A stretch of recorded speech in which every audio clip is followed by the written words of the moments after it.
All right, greetings. Welcome back to Black Bear News, where everything is connected. What's going on, y'all? Good to see you. Hopefully, you can hear me. Hey. Kevin Shanholzer in the house. What's up? Malcolm Young, Extra Bola. Yes. It's December. I almost forgot what month it was. December 26th. Hold on.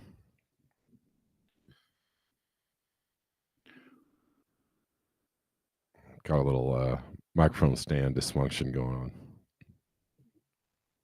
Happy Boxing Day.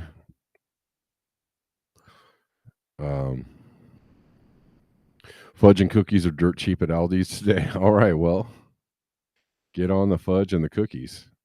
I got so much food in my fridge. And, I'm blessed for that. Spent all day making food. Not yesterday. Yesterday I spent recuperating. I was, after I did my show on Monday, I was sick. Like, I took a turn for the worse, and I was like 500% worse than when I was doing my show on Monday. So it was it was a bit of a recovery. If you can hear, my voice is kind of trashed still. I feel way better now, but it's like 3 days later. Took a couple days. I was not feeling well at all on Monday. I had to actually just get in bed and just stay there because it was nothing else was happening. Pulled out of it for Christmas Eve, which is when we celebrated, and then I just kind of kept on trying to just recover. I just ate a bunch of food yesterday, and that was nice. Hope you all enjoyed however it was you spent your holidays or your Christmas. I don't know. We got New Year's coming up, right?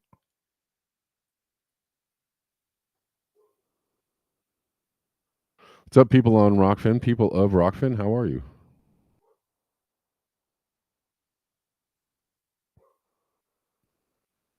Good to see you. We're also live on Rumble as well. I know there are people watching on Rumble. Thank you for watching on Rumble.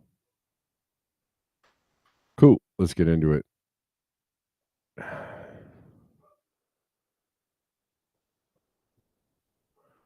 My dog, I don't know what my dog is barking at. Squirrels or something. The heck? Oh boy. Hold on. I just lost all my browsers. Hold on.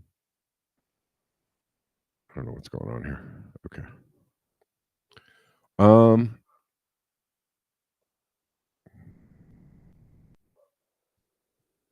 gonna have to go shout at my dog pretty quickly. I can't abide by all the barking. It's good soup and chili season, yes. Absolutely. Yeah, soup sounds mighty fine. Right now I'm just plowing through leftovers, which include this year tamales, which is I made a whole gang of tamales, and hardly any got ate, just because by the time we got to dinner, I don't know, everybody was like full from eating chips or something. I don't know, whatever. Anyways, a few tamales got eaten, and I got left with all the tamales, which is, lucky me. And so I'm just plowing through a whole stack of tamales. Next 30 days are going to be crazy, says Creative Experiments. Mayhaps. Excuse me.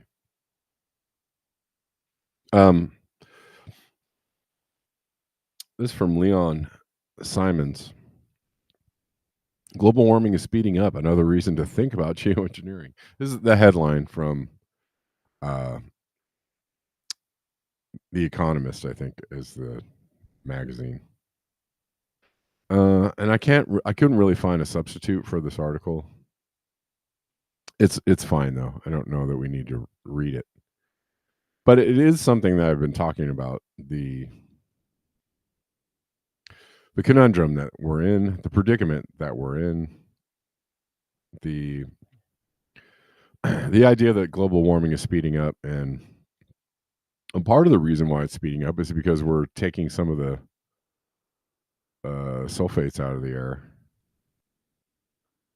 only to turn around and consider putting them back in another way, or putting in whatever particulates you're talking about. Yeah, I don't know how what we're gonna do about this. Or there's a whole lot about this conversation that actually strikes me as a little bit silly, but data shows that the past decade was 0.33 centimeters centigrade Celsius warmer than the preceding decade. Sorry, my brain is not working. This is the fastest warming rate in known history. As I said 1.5 years ago, there are no easy choices. And this goes on to say, this might be the year everything changes, as those who don't count joules and radiative fluxes are too starting to feel the heat from reducing air pollution. Many great scientists have tried to inform on this in the past decades. James Hansen, James Lovelock, Paul Crutzen, and Virabhadran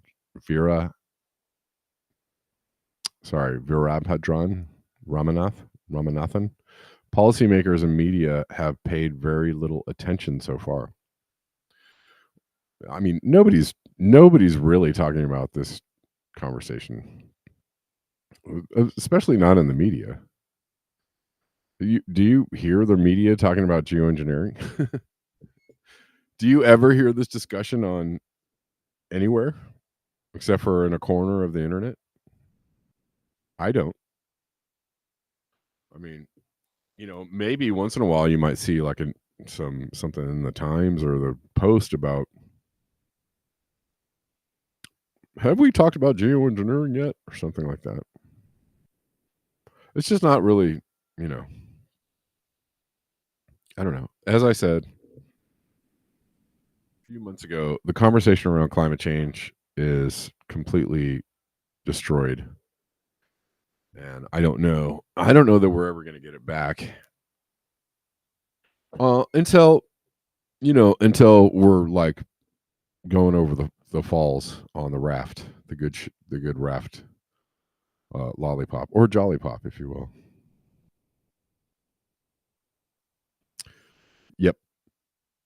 Yep, Malcolm, that's true. The conversation around it has been destroyed. I don't know that there's any gaining any ground back in the near future.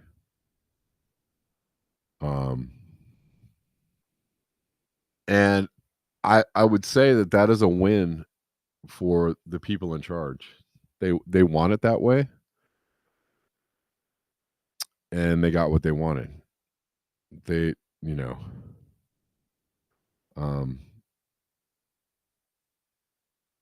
and I could even go down a further rabbit hole with my suspicions. I think mostly it's just seeded in propaganda, but I do have suspicions around certain alternative journalists. I mean, they all seem to spout the same narrative, but it's like a lockstep narrative around climate change. And it's unfortunate because people can't have nuanced conversations around it. That's also a win for the people in charge. They don't want a nuanced conversation around it. They don't actually, I mean, consider this as a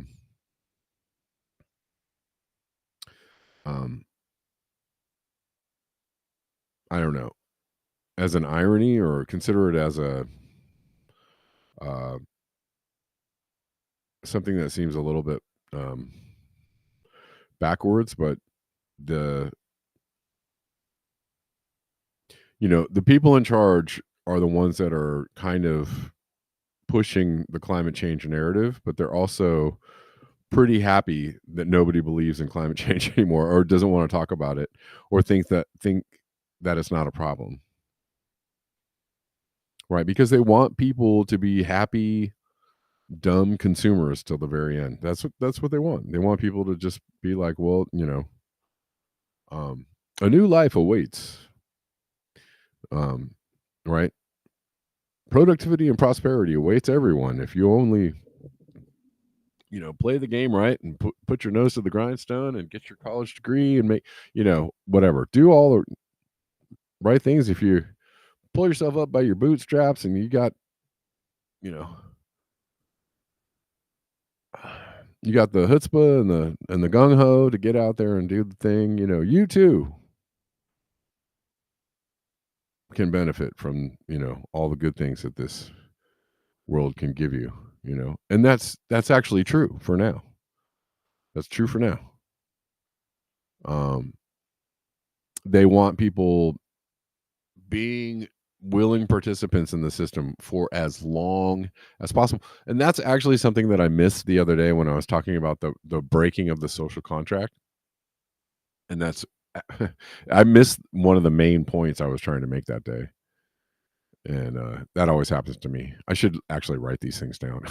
I have these things in my mind, kind of like lined up in my mind, and sometimes I just completely miss them. But one of the main points I wanted to make the other day about the breaking of the social contract and the idea that people have lost faith in the system because the system has failed to fulfill its promises to, tell people the truth or act in good faith with the people.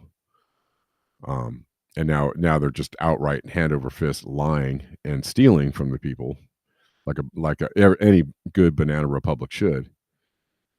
It's just lying and thieving and stealing and cheating the people, right? And it's just way out in the open. And now people are like, huh. But one of the main things that we haven't even gotten to yet, one of the biggest breaking of the social contract, or the breaks, I don't know how to put it. One of the biggest things that they're going to run up against, is people being upset when they realize that the planet is wrecked, that the ability to grow food, in the way that we used to in order to, and be able to feed 8 billion people, blah, blah, blah, blah, blah. The fact that we're not going to have normal weather anymore, and it's just going to get worse, right? The fact that, nobody's going to know where anything's going to be allowed to grow, at any certain time for any given length of, months or years. It's just going to be increasingly more difficult to keep things going forward because there's just going to be climate shocks, everywhere, right? And when people realize that the people in charge, the people that led the way for the last 150 years of industrial, technological progress, and giving everybody the good life, and like, hey, here this is the way we're going. Everybody come along, and we can all have the good things together, because technology and prosperity, their divine rights and all that kind of good stuff.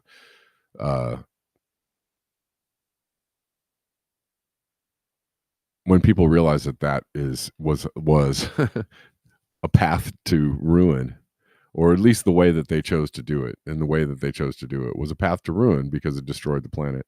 When people realize that's what's happening and is going to continue to happen, and there's pretty much nothing they can do to stop it, well, that will be the ultimate moment of reckoning, because people are going to be like, what have we got to lose? What have we got to lose? Right. Excuse me.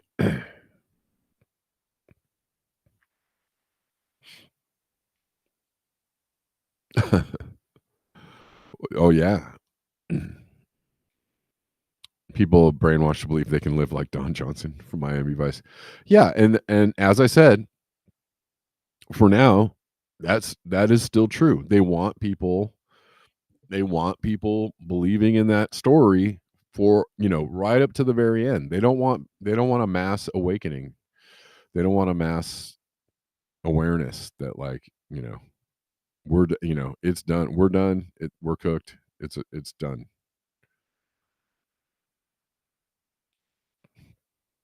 Um,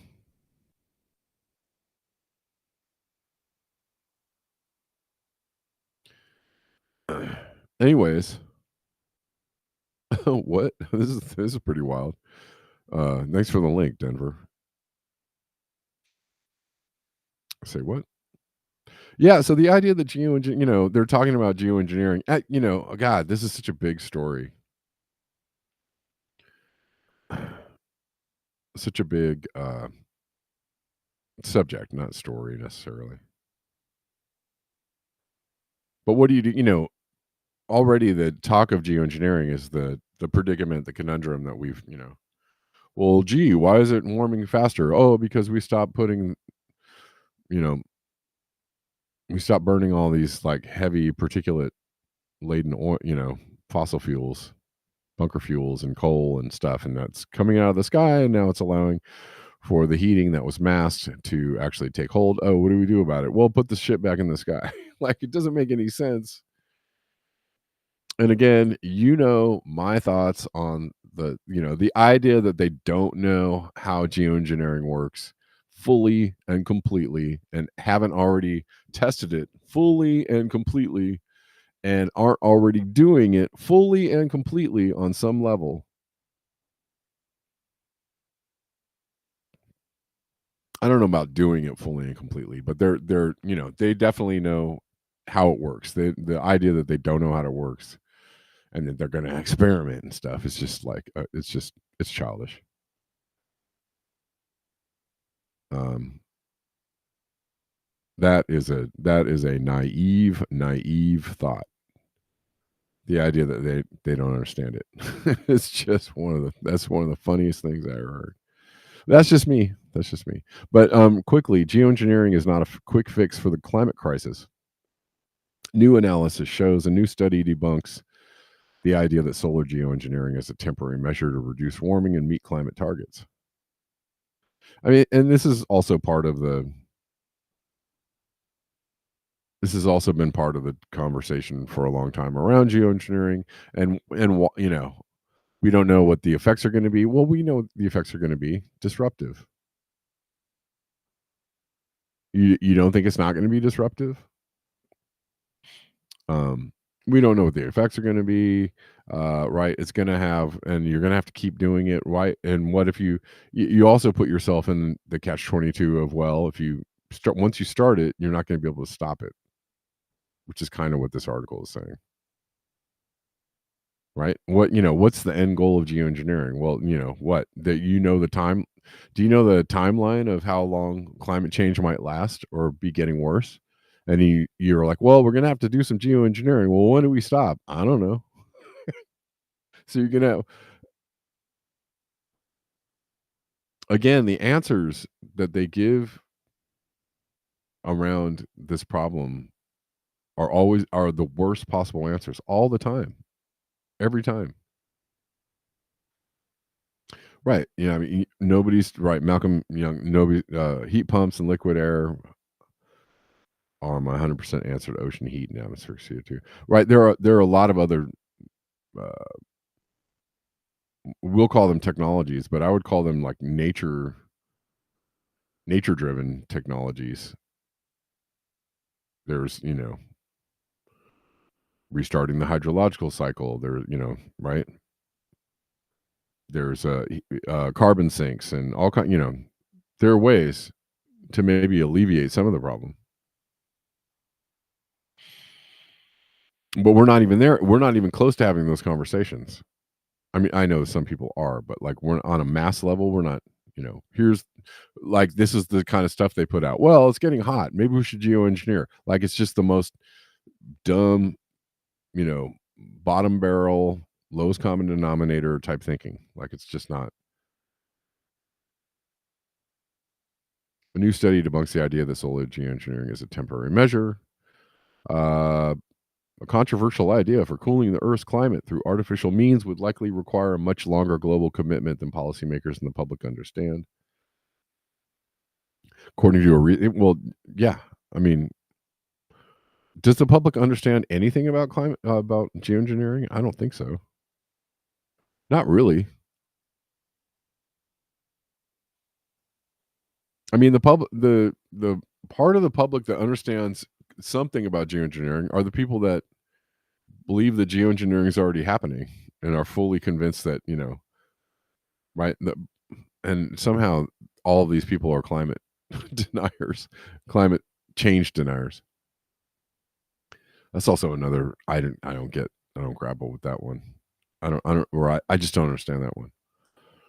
Anyways, climate change isn't happening, but geoengineering definitely is happening. But then, like, why is it happening? Or is geoengineering is just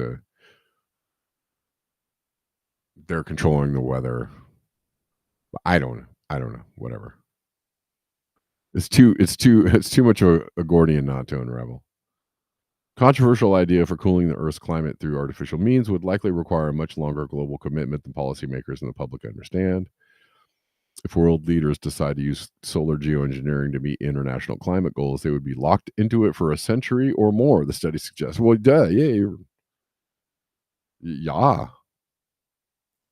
And that's why it's always a weird conversation because it's like, maybe we should try geoengineering. Yeah, how long are you going to try it? For 100 years, 1,000 years? What are you talking about? Nobody even understands anything about climate change anyways. Again, which is how they people in charge really enjoy it.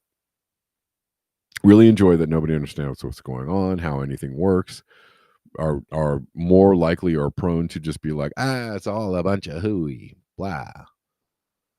I gotta go to work. They want people in that state of non-understanding.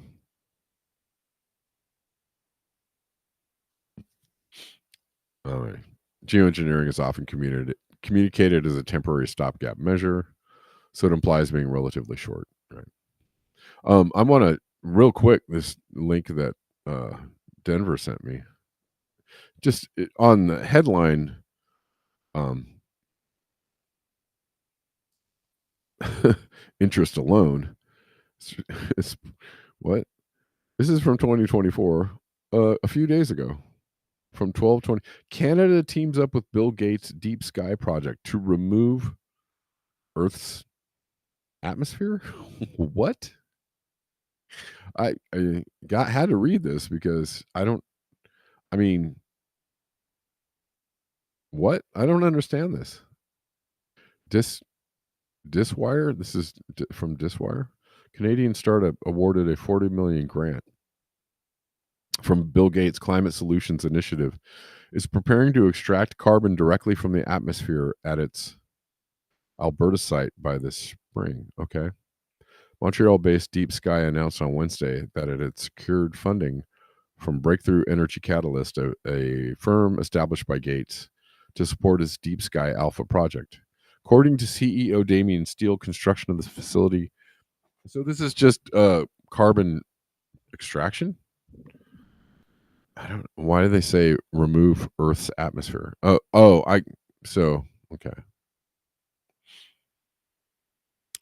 They're just being hyperbolic. Okay. All right. That's not actually what they're trying to do. They're just trying to remove excess CO2. It should be a proud moment for Canada.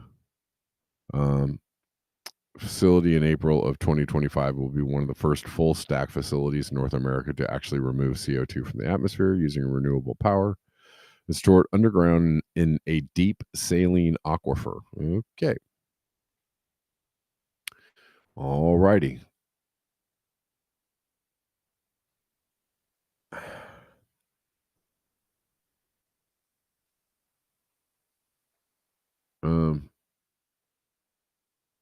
The world will ultimately need many approaches to carbon removal at prices far lower than is achievable today, but Deep Sky's platform will enable and accelerate the kind of real world innovation that can make affordable direct air capture achievable. And then we'll have to build thousands of these complexes and machines in order to have them running all the time again for centuries. And somebody's going to have to man them and keep them going and make sure they don't break down. And just like the nuclear power plants, blah, blah, blah.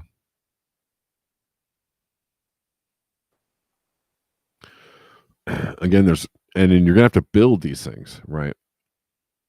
The building of the things actually requires what? Fossil fuels, mining, manufacturing. It just requires like all the things that are destroying the planet in order to help save the planet. I don't know. Somehow they're banking on there being some kind of equilibrium. It's weird.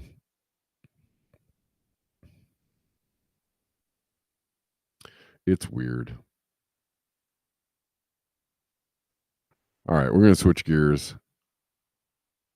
It looks like Israel targeted Tedros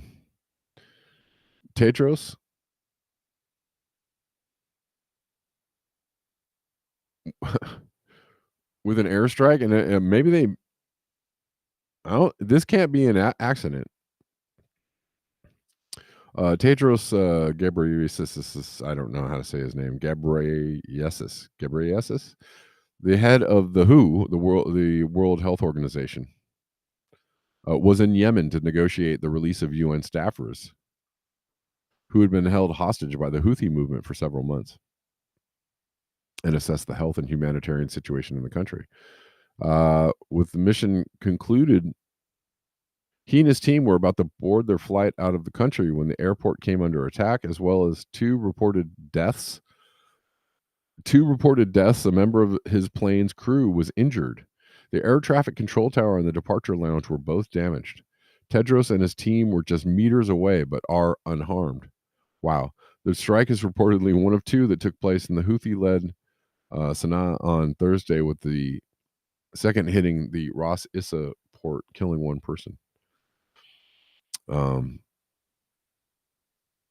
This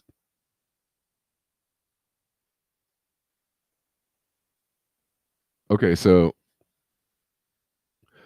this press release doesn't even name Israel as the source of the attack. That's wild. They don't even name Israel. They just came under attack. Just random attack. Here's more from Max Blumenthal about this.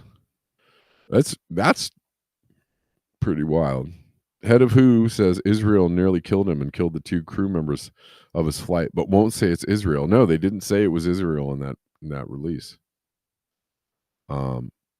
Wow.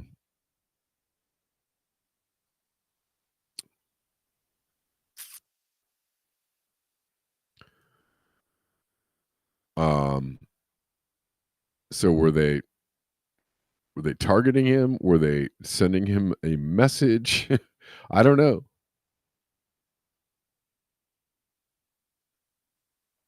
That is fairly wild, don't you think? He was just meters away from being the ex-head of the WHO.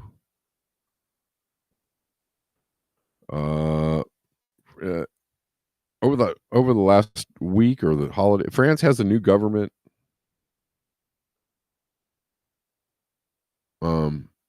They are having budget problems, and aren't we all? The whole world is obviously they're seeing. Europe definitely, the U.S. definitely.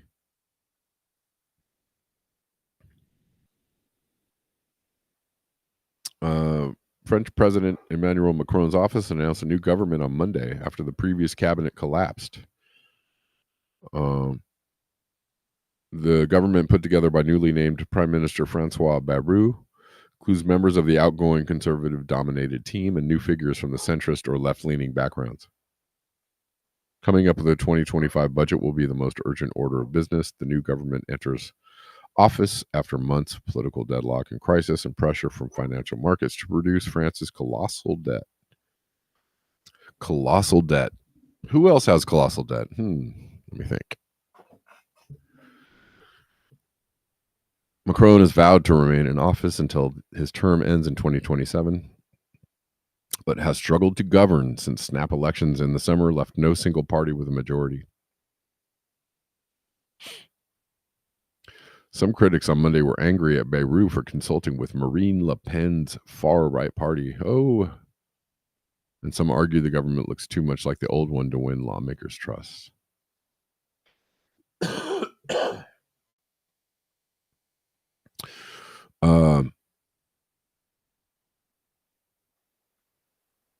Yeah. Yeah, Europe is, Britain has got some issues. Keir Starmer not popular.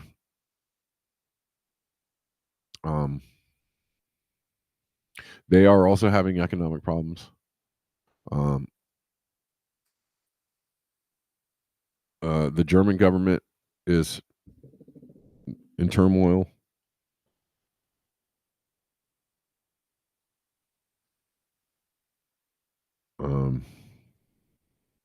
Has been.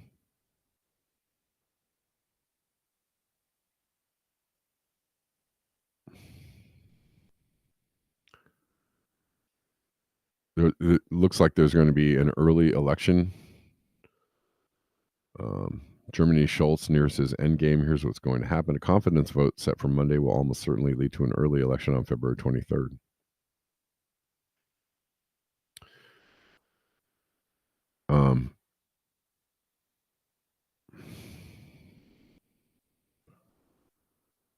Sorry. Jesus Christ. Sorry about that, guys. Well, this has got to be old. But he did lose the confidence vote. Hold on. Let me try and find something. I can't click on New York Times because they're not going to let me read it. They're not going to let me read it, but let me find something a little more recent than that. German Chancellor Olaf Scholz loses confidence vote. That's what we wanted to know. Paving the way for early elections. All right.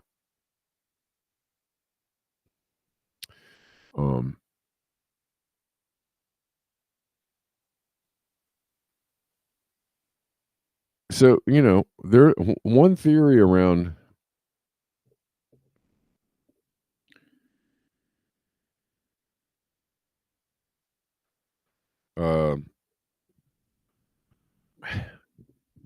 there's a theory out there floated, and some people would say it's super obvious, and other people are, it's just a theory, that the whole Ukraine thing was meant to ultimately, that the real reason for pushing the Ukraine thing forward was to not, yes, hobble Russia, but just as much so to hobble Europe. And it looks like it's happening. The very thing that this theory proposed seems to be playing out, that Europe is actually ultimately going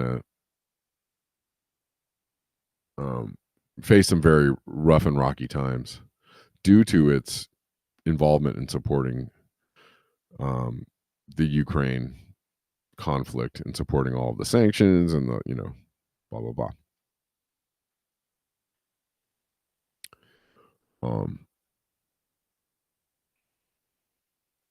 But the global economy is also, teetering on a meltdown.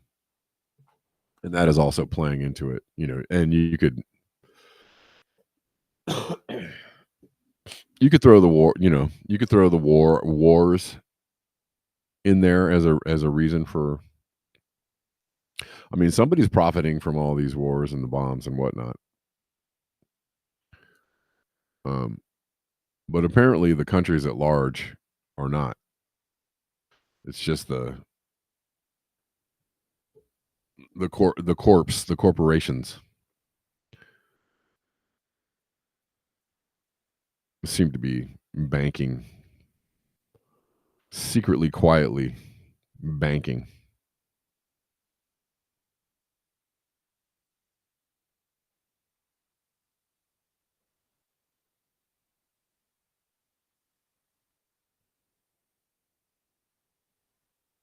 What will they replace the atmosphere with? Yeah. I mean, that title was a bit hyperbolic, but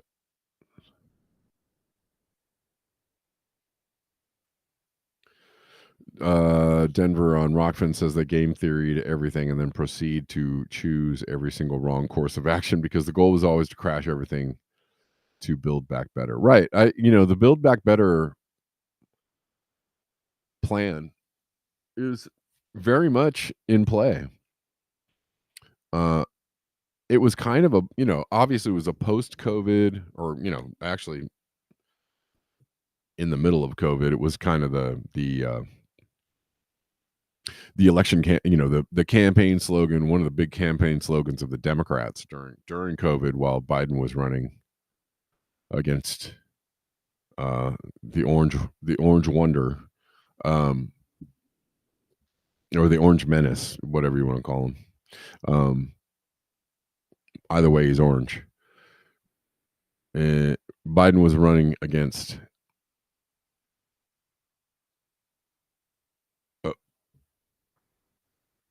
why my computer's not charging. Biden was running against Trump in 2020, and so they were talking about build back better, and this was the campaign slogan of building back from COVID, building back better, right? But the build back better, could actually, it's very much in play, right? And they obviously nothing got built back much better after COVID, right? I mean, yes, eventually people, the workforce came back to work and like things kind of got back to normal, but in a very, very bumpy, kind of all over the place way, right? And in some cases, not at all. Definitely with inflation happening, I mean, the economy has been teetering on the brink of. I mean, someone would argue we're in a recession, and I would probably agree with that. We're definitely in some form of recession, economic recession, and we're still waiting to see if it's going to get worse. All the signs are flashing red. It's going to get worse, right? That's kind of what's happening. So if everything crashes, uh, there's still time to implement the Build Back Better. The Build Back Better agenda had so many components to it. If we're talking about the WEF, hold on one second, guys. I don't know why my computer's not charging. Give me a sec.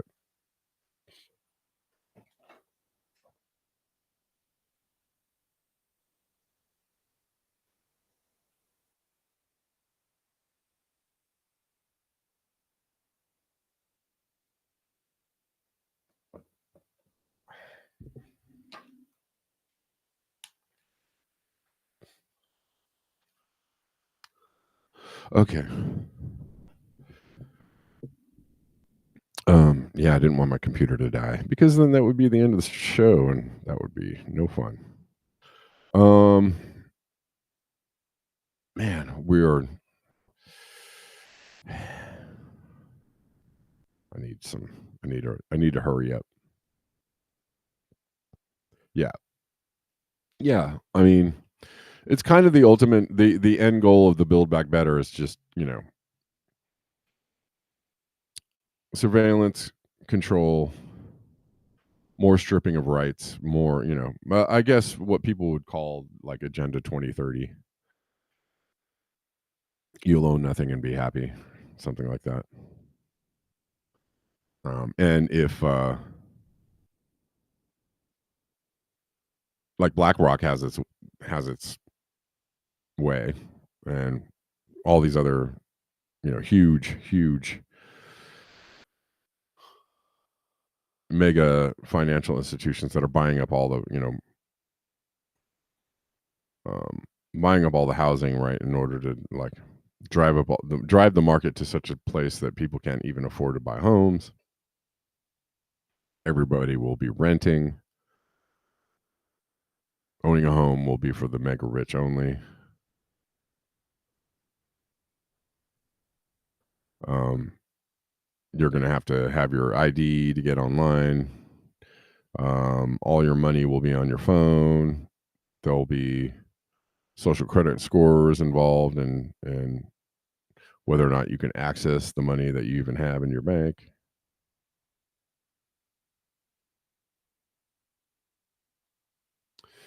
All that kind of stuff.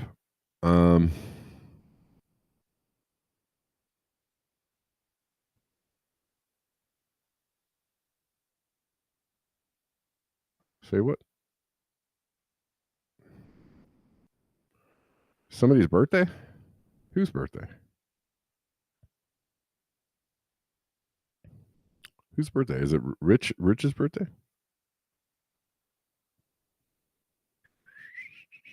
I can't tell. Is that correct?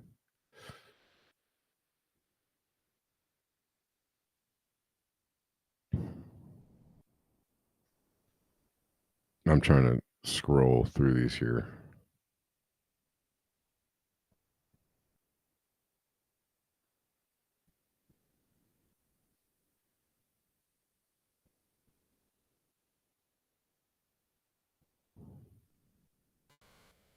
I guess it's Rich's birthday. Happy birthday, Rich. Is it Rich Diana's birthday? Right on.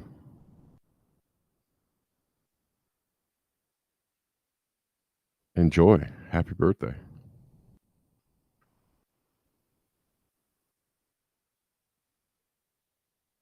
Um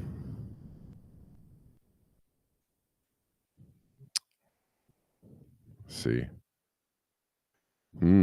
There's been a lot of talk about there was a lot of there was an ex-colonel. He was an aide to Colin Powell. Colonel Larry Wilkerson recently said he thought the U.S. might have been involved in doing 9/11. That's interesting. The Saudis were involved in doing 9/11. That's interesting. Oh, by the way, if you do want to support the show, and you do want to support the show, if you like the show, oh, there's a super chat. Oh, crazy. Okay, I can't see the super chats on. I can't see them on Rumble. Dang, that really sucks. Hold on. Thanks for letting me know. Yeah, if y'all super chat, make sure you let me know that you do super chat. Otherwise, I cannot. I can't see him on. I can't see him on. Oh, thanks, Rich. I appreciate you. Thank you very much. Word. I'm gonna read it. I just turned 74, and now I'm sure I can't take it with me.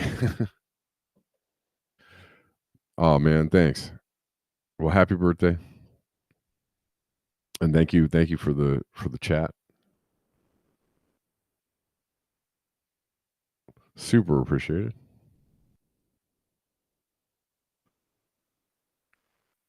All right.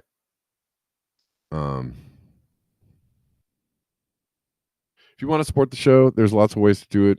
There are links in the description box.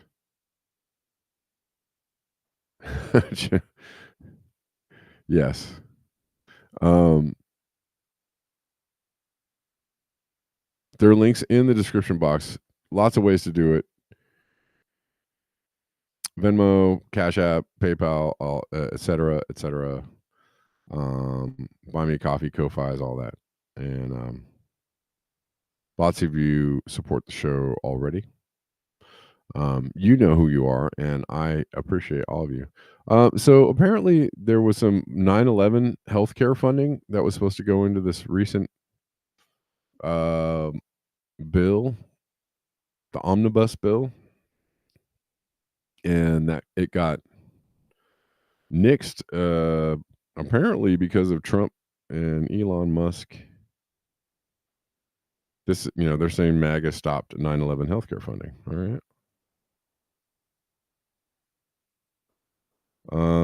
So there was a part of the bill was supposed to include funding for 9/11 victims, But on Thursday, House Speaker Mike Johnson nixed the entire thing, placating concerns from President-elect Donald Trump and sudden congressional power broker Elon Musk about government waste and the debt ceiling. Anyways, the new version excluded 9/11 healthcare funding. Sorry for the scrolling. This is from a few days ago, 20th.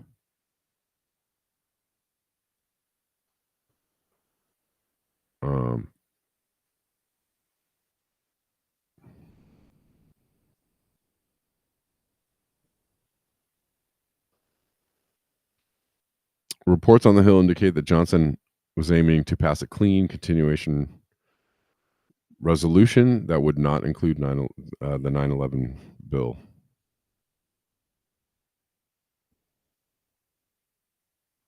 The measure, the 9/11 Responder and Survivor Health Funding Correction Act of 2024, was led by Democrats Kirsten Gillibrand, Chuck Schumer, Jerry Nadler, and Dan Goldman, and Republicans Desposito and Andrew Garbarino.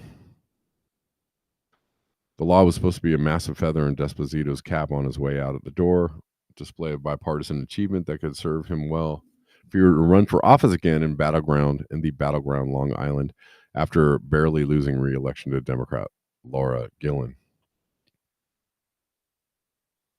Even bigger than that, it would have ensured none of the 120,000 first responders who contracted cancers and other illnesses at Ground Zero were ever turned away from the federal program meant to provide them health care.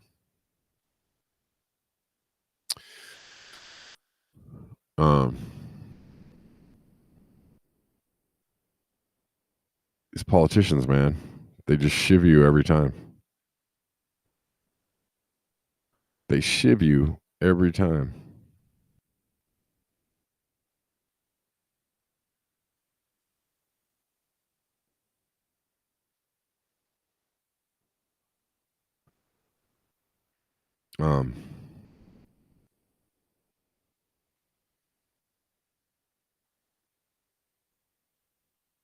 Give me 1 second. Well,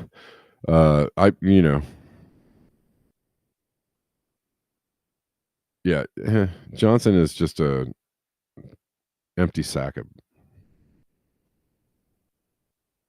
He's a marionette. He just dances. He just dances. Somebody says dance. He's like, is this good? Like this? You want me to do like this?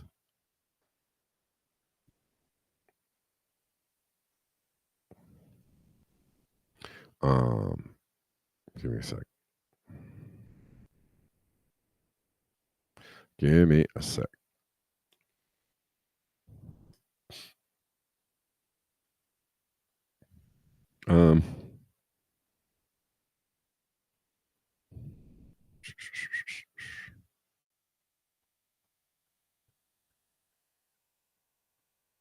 I don't know. So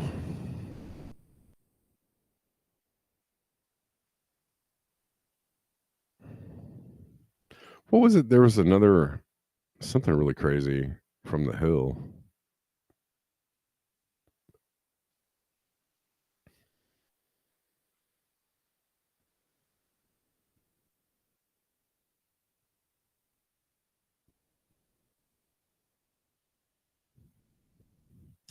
Looks like this is still up in the air. Nothing has been, as far as I can see, nothing has been resolved on this.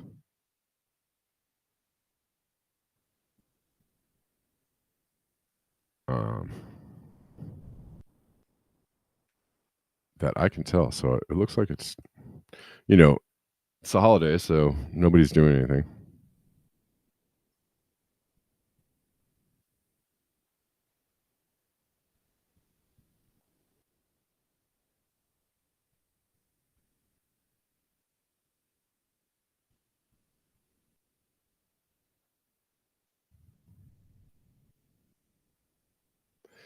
Yeah, I don't know. Hopefully, I will get some more information on what is happening with this omnibus bill by tomorrow. Speaking of which, so there was a couple of strange, well, or more public admissions that maybe we don't know the whole story about 9/11. Oh, well, say what? Say it ain't so.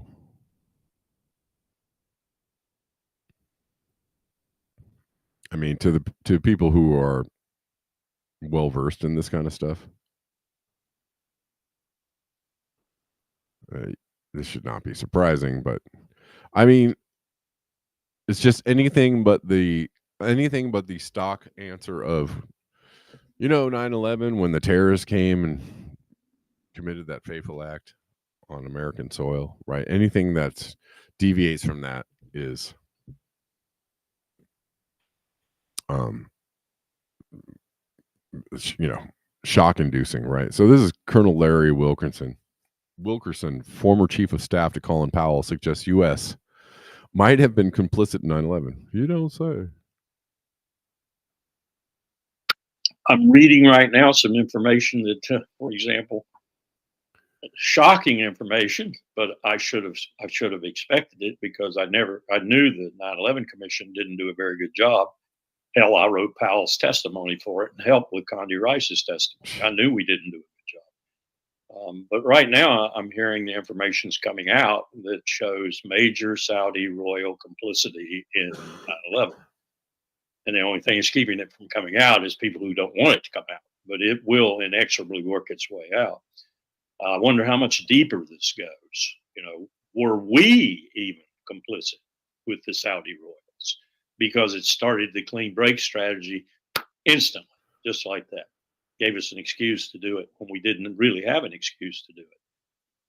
So there are all kinds of things percolating in the background right now that might cause a lot of embarrassment and a lot of problems for a good many people in the Western Empire pushing back against the movement of power towards the East.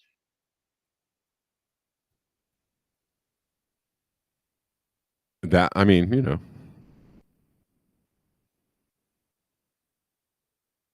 pretty shocking coming from him.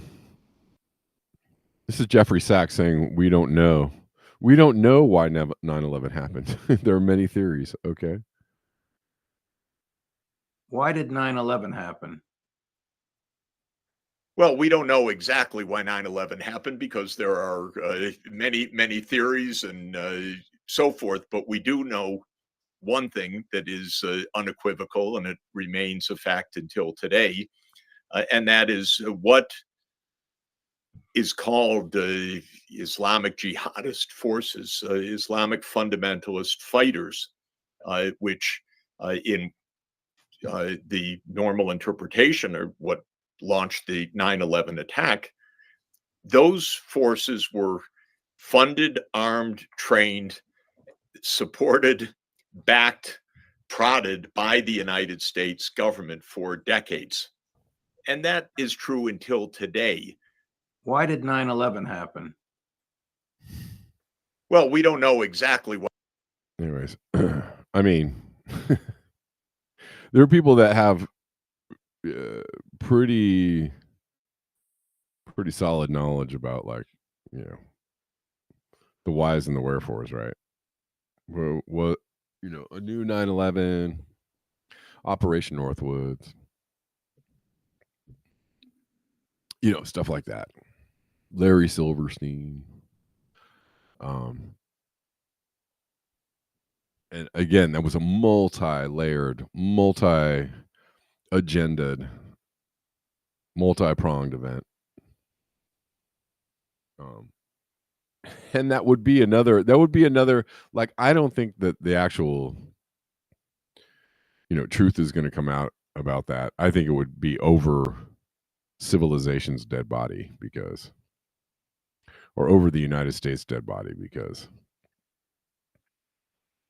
that would be kind of the ultimate break of public trust. Like, how do you even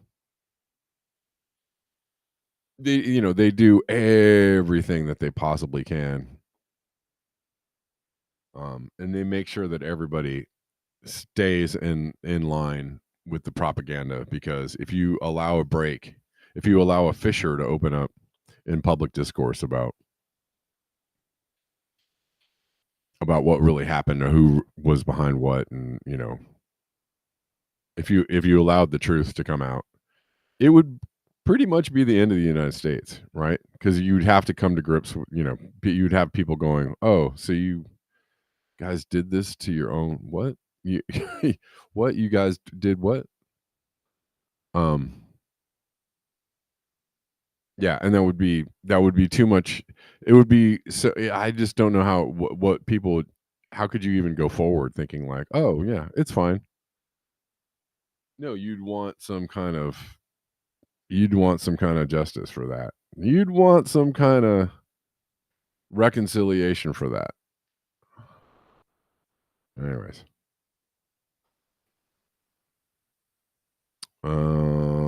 real quick.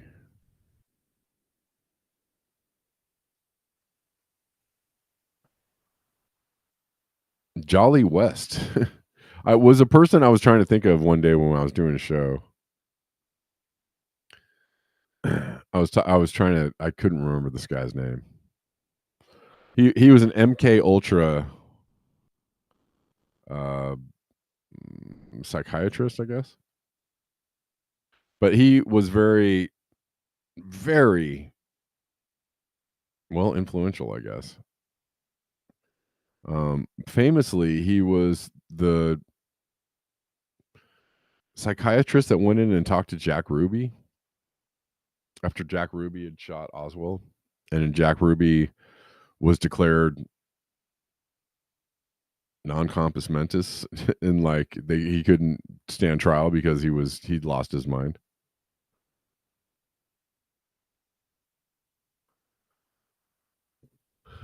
Creative Experiment says the question is, what is the next blowback event? I got my money on a Ukrainian nationalist. Huh. Well,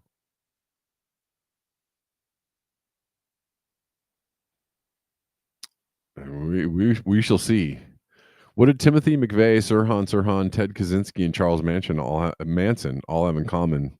Louis Jolyon West, or Jolly West, was, anyways, that's one of the things I wanted to read. But he was a MK Ultra figure. He was involved in the MK Ultra project, the CIA mind control program. MK Ultra involved experiments with LSD, psychological tests on unsuspecting subjects. So yeah, he was connected to all these very historically interesting and also problematic figures.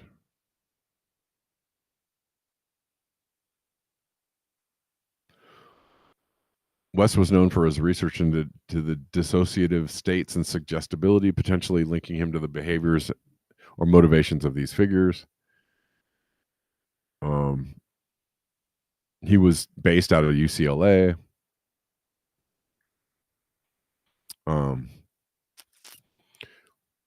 His connection to Timothy McVeigh is indirect but notable. After McVeigh's arrest for Oklahoma City bombing, he received psychiatric care from federally appointed clinicians, including Dr. John Smith, who was a student of West. This suggests that West's influence extended to those involved in McVeigh's case, although West himself did not directly interact with McVeigh. And I would say, I don't know that he was directly involved with Kaczynski, but Kaczynski was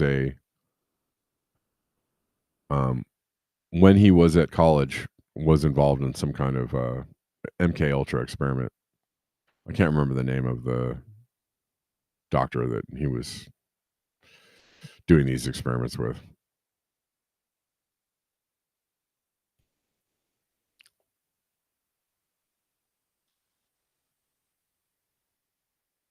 Anyways, I'm just kind of touching on this for a second, and we're not doing a deep dive into this.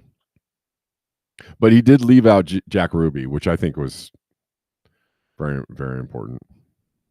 There was talk of him being involved in the hippie scene, the Laurel Canyon hippie scene, and the prevalence of LSD and the hippie movement, and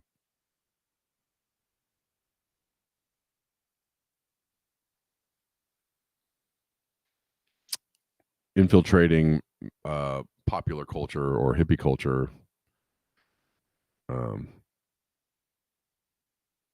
with certain mind control.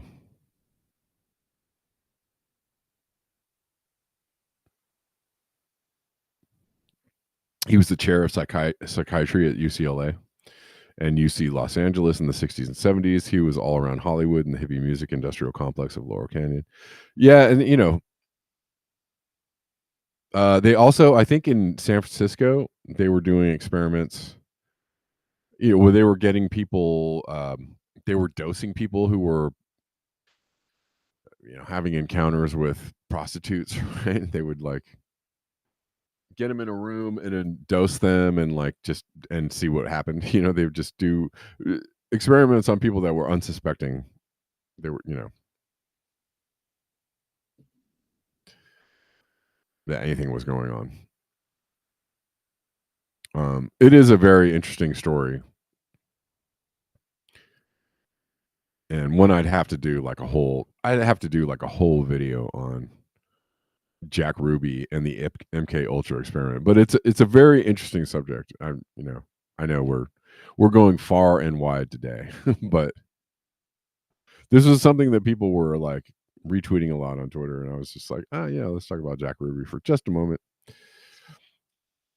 Jack Ruby, West visited Jack Ruby in jail before the Warren Commission hearings.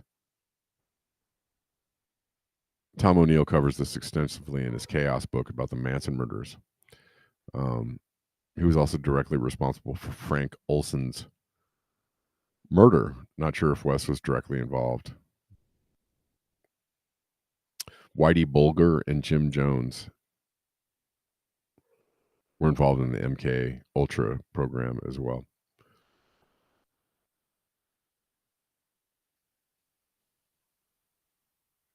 I don't know. Kaczynski is an interesting one to me.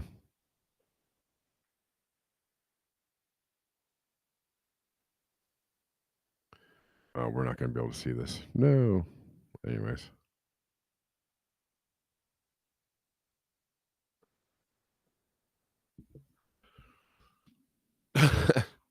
Kaczynski is an interesting one, real quick before I go, because his,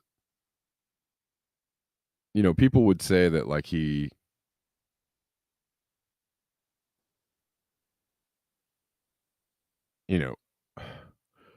he wasn't necessarily, he was kind of touched by the MK Ultra thing, but he also had some other issues going on in his life. And I don't know if you can. Kaczynski seemed to be a very cogent person, aside from the way in which he, acted out on what he believed. Right, and everybody's familiar with Kaczynski, right, and his manifesto, and his problems with society. He thought we were heading into trouble, and he was correct. He was correct that we were heading into something that we were never going to escape. And so his, the way in which he acted out was a way to draw attention to the problem, and or to, I don't know if he thought he was going to stop the problem, but he was acting on his conscience, right? He was acting in a way that he thought was like the highest. He was acting, I think, he was trying to do what he thought was the highest thing he could do. And people would call that crazy. Some people would call that crazy, and some people would call that conviction, right? Like conviction of conscious. His IQ was 167, Rich Diana, yeah. Well, I saw Yeah, he was incredibly smart. He could, so the fact that he was near an MK Ultra study or in an MK Ultra study, I don't know. I don't know if that really. I was watching a documentary on him, and he had some early childhood trauma, and I would say that had a lot to do, as much to do with his personality as anything else, right? If he had like personality problems, um, his early childhood trauma, like he was sick and he was sent away to a hospital when he was very, very young, and so he was deprived of that family, your bond with your mom and your family, and like your uh that connection, right? And so when he came back from the hospital, he was different. They said he was different. He was like, his eyes were lifeless, and he was, I think he didn't talk for a while. He'd been traumatized by being taken away from his family. And so that was that's a defining thing for a lot of people. And puts a lot of people on the path for maybe antisocial behavior. But it's always amazing to me. I'll leave on this note. It's always amazing to me that all the alternative journalists that worship, or not worship, but I mean, maybe hold Ted Kaczynski in high regard for his defining of a particular problem, which was the encroaching technological state, completely leave out the whole climate change thing. Like Kaczynski, it was kind of the main thing he was into, was like, the technological state is something, is ever growing, and it's a cancer, and it will never, it's never going to stop growing in a cancerous, malignant way, right? But the main result of that was the destruction of the climate. And then, so all these folks out there that are talking about Ted Kaczynski, but leave out the main part. Like, he was worried about the climate, the destruction of, he could see that this encroaching technocratic technology was going to wreck the planet. He could see where it was going. He was correct. He was right. He could see that. He had clearer vision on that. And they miss that. They leave that whole part out to turn around and go, but climate change is a hoax. No, dude. Didn't you read the manifesto, bro? Didn't you read Ted Kaczynski's manifesto? Anyways, whatever.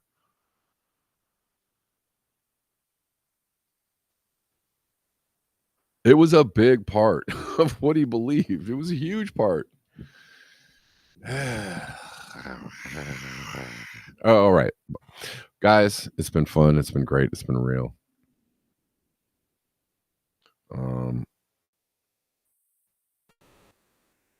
Just don't leave out the important parts, yo. When you're trying to report on shit, don't leave out the important part. Just asking.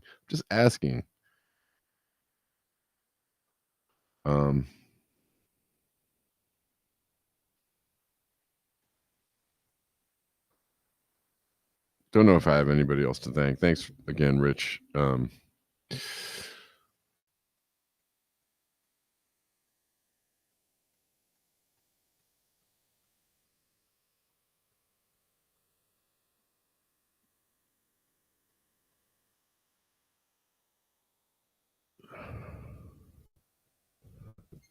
think that's it. All right, guys. Thank you so much. Appreciate you. Thanks for tuning in on this wild and woolly. Thanks, Lou. Appreciate you, Lou. Lou, keeping it